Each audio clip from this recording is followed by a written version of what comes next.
The grids for the very first season of racing for the replacement of DPI LMDh are starting to take shape, as the announcements have dropped for one of the heaviest hitters in sports car racing.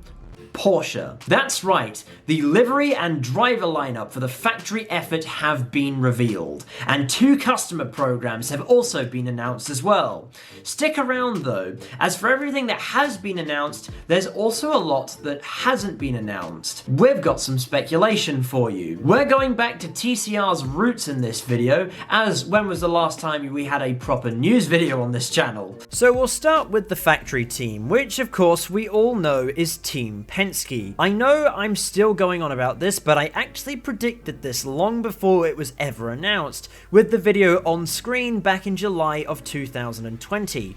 In any case, here it is. This is Team Penske's Porsche 963, which was officially revealed at the Goodwood Festival of Speed. The 963 is an LMDh car, which is one of the 2 varieties of prototypes that will race in top-flight sports car racing in the foreseeable future. It uses the next generation Multimatic LMP2 chassis, which will be eligible for LMP2 in 2025, as well as a 4.6-litre twin-turbo hybrid V8. Its name is a nod to one of Porsche's Group C prototypes, the 962. For those of you who don't know, Team Penske, run by Roger Penske, are perhaps one of the best racing teams in the world outside of Formula 1, having found success in IndyCar, NASCAR, sports car racing, the Supercars Championship, and more. Penske have quite a history in sports car racing, with the organisation making their debut at the 1966 24 Hours of Daytona. In more recent years, Penske ran the Acura DPI program. This year, Penske have been running a sole LMP2 car in the WEC in preparation for running the Porsche program next year.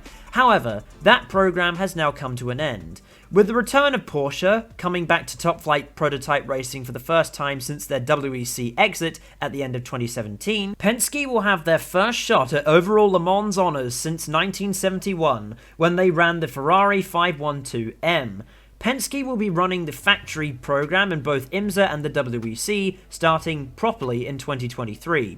The reveal of the car also coincided with the reveal of what is expected to be the vast majority of Penske's driver lineup.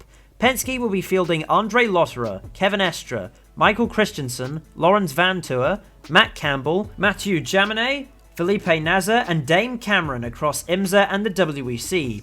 As of the time of writing, we don't know how these drivers will be split between the 2 series. Furthermore, according to Autosport, the managing director of the Porsche Penske Motorsport outfit, Jonathan Diergaud, has previously mentioned that Porsche intends to run 10 drivers across the 2 series, 6 in the WEC and 4 in the IMSA WeatherTech Sports Car Championship, meaning that there are most likely 2 yet to be confirmed drivers.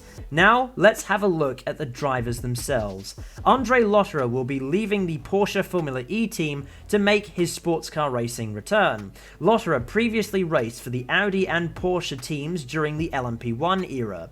Andre Lotterer was champion in the first ever season of the WEC back in 2012 and has won the 24 Hours of Le Mans 3 times. Chances are he'll have the opportunity to make that a 4th. Kevin Estre, like quite a few drivers on this list, is a veteran of the soon-to-be-defunct Porsche GT team outfit. He's a GTE Pro World Endurance Champion, winning the title in the 2018-19 Super Season. He also took the class win in the 2018 24 Hours of Le Mans, winning in the iconic 92 Pink Pig livery. Michael Christensen also happened to be driving alongside Estre that year, and he's also a veteran of the Porsche GT program. The final member of that 2018 winning lineup was Lawrence Vantour, a last name that GT racing fans will be very familiar with. Vantour wasn't driving on the WEC lineup for the full season that year, as he was just dropping in for Le Mans. Vantour drove for the American Porsche GT team in the IMSA WeatherTech Sports Car Championship, and has also been involved in plenty of Porsche GT efforts over the years, and has filled his trophy cabinet in the process. Matt Campbell is an Aussie boy. He rose up through the Australian circuit and won the Australian Carrera Cup Championship in 2016. Since then, he's been racing Porsches on the international scene. He won the AM class at the 24 Hours of Le Mans for Dempsey Proton in 2018, won Sebring in the GTLM class in 2021 for the WeatherTech racing outfit, and won the 24 Hours of Daytona for FAF Motorsports in 2022. However, personally, I believe that the standout moment of this man's career was the Bathurst 12 Hour in 2019, driving for Earl Bamber Motorsport, sending it down the inside of Jake Dennis at Forest Elbow with less than 10 minutes to go to eventually win the race. Mathieu Jaminet, like many of the already listed drivers on this list, is a Porsche regular and has had his fair share of outings with the aforementioned soon-to-be-defunct Porsche GT team.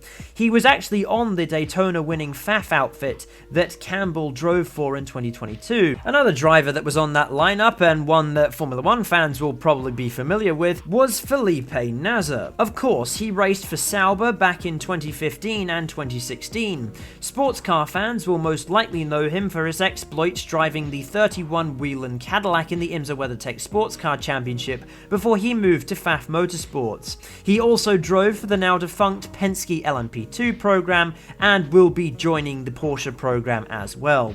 The final confirmed driver is Dane Cameron, who is probably the only driver here who doesn't really have any history at all racing Porsches.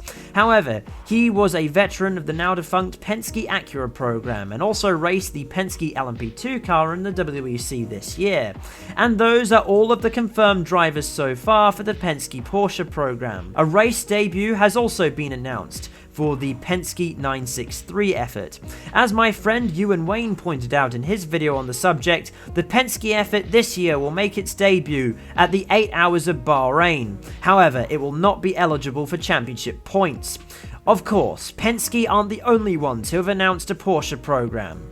IMSA DPI team JDC Miller Motorsports have announced that they will be running a customer effort in the IMSA WeatherTech Sports Car Championship in 2023. The team have been running the Cadillac DPI since 2019. As I understand, their driver lineup for next year has yet to be confirmed. The other customer entry that has been announced will be running in the WEC, and that team is JOTA. JOTA have also announced some sponsorship deals. Their entry next year will be sponsored by car rental company Hertz and builder of resto mod Porsches Singer. Their drivers are also yet to be confirmed. Both of these teams will also receive extensive factory support. However, Porsche have said that they will be offering 4 customer chassis. This news only accounts for 2 of them. Furthermore, there are still seemingly many names that are yet to be announced for who is actually going to be driving these things. We have some speculating to do. Let's start with the 2 yet to be announced factory drivers. I think one of them is going to be Neil Jani. At the end of last year, he re-signed his factory Porsche contract. However, other than being a reserve driver on the Formula E team, he isn't really doing anything, so it would make sense for Porsche to actually make use of one of their drivers on their payroll. He also has previous experience racing top-level prototypes for Porsche, as he was on the LMP team. The other, I think, will be Earl Bamber. He's one of the biggest names in the Porsche motorsport scene, and he has plenty of experience racing prototypes for Porsche, as he too was on the LMP team. Those are your 2 logical possible options. However, let's throw a cat amongst the pigeons. As of the time of writing, Nico Hulkenberg is still yet to find a full-time drive in anything for that matter, and he also won Le Mans for Porsche back in 2015. See the connection? Arguably, you could say that Hulkenberg is the logical choice to replace Vettel at Aston Martin, as the German driver seems to be on the way out in Formula 1. However, Aston Martin have other ideas, as they apparently want to keep him around for the foreseeable future.